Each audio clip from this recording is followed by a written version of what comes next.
Now to the latest from day 2 of the legislative session. After the Utah County Clerk revealed he tracked how elected officials cast their ballots, state lawmakers are taking action to prevent it from happening again. Yeah, News Specialist Daniel Woodruff live for us on Capitol Hill tonight. Daniel, a House committee clapping back now at that county clerk today. Yeah, Mike and Ashley, this House committee unanimously approved a bill that basically puts into place a code of conduct for county clerks. You cannot use someone's voting information for political purposes or access their information without a reason that is directly related to the course of your duties.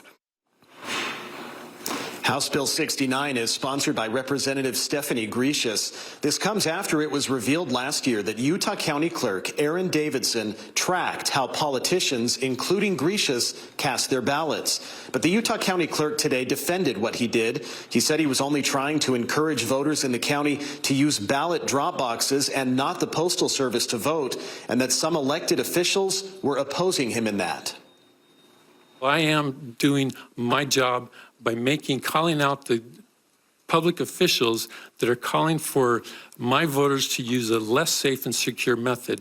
But one lawmaker said Davidson's conduct was not okay, and the House committee ended up voting across party lines to approve this bill, which now moves to the full House of Representatives for a vote.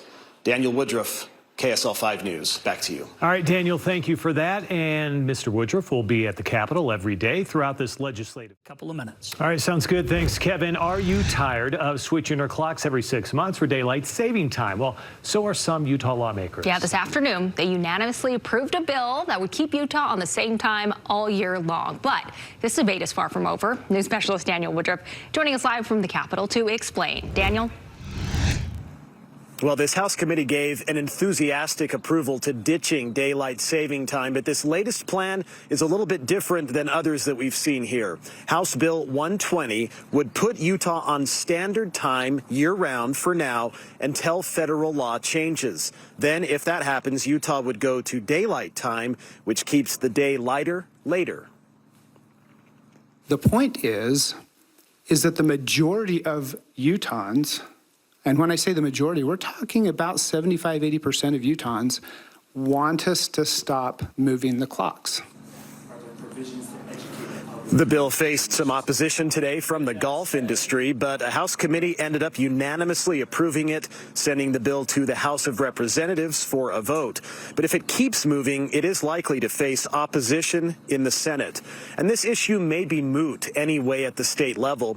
That's because President Trump has recently expressed support nationally for doing away with daylight saving time, something the country has observed since 1942.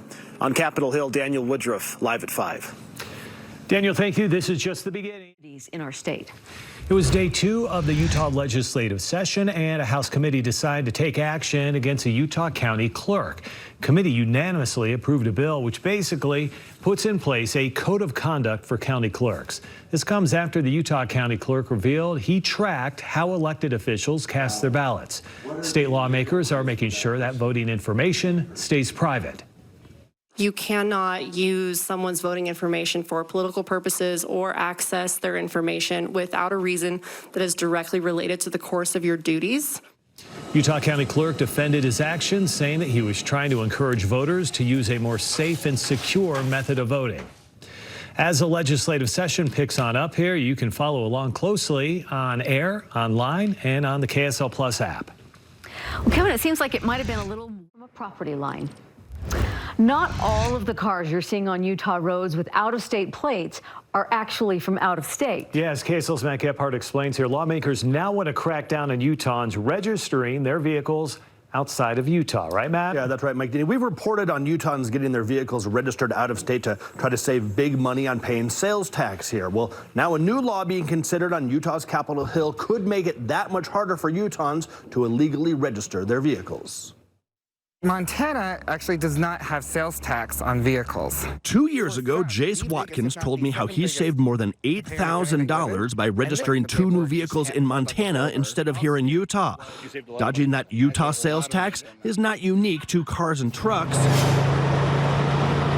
owners of boats and OHVs are also doing it, Ty Hunter of Utah's Outdoor Recreation Division told me last November. That is using our great facilities, our roadways, our infrastructure, and not basically paying their way for that. Sick of losing out on tens of millions of dollars that could be maintaining our roads and our waterways, Utah lawmakers are now considering Senate Bill 52. Here's how it would work. There is a company called InsureRight that Utah uses to identify uninsured motorists. It does this by comparing DMV records and insurance company records. This law would take it a step further. Anytime that InsureRight finds that a vehicle is insured in Utah but not registered in Utah, the vehicle's owner would get a letter informing them that they are breaking the law. They have 60 days to register their vehicle in Utah and pay the sales tax. And if they go past that 60-day deadline, Jason Gardner of the Utah State Tax Commission says it'll be worse. They would be subject to all the back sales tax and 100% penalty of the sales tax amount that wasn't paid. So basically double sales tax.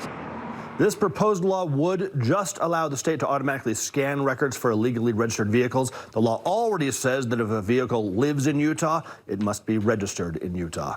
If you got a consumer issue you want me to look into, let me know about it. The number 385-707-6153, or you can email me, Matt@ksl.com. All right, great story. Thank you, Matt. Happening tomorrow. You may actually be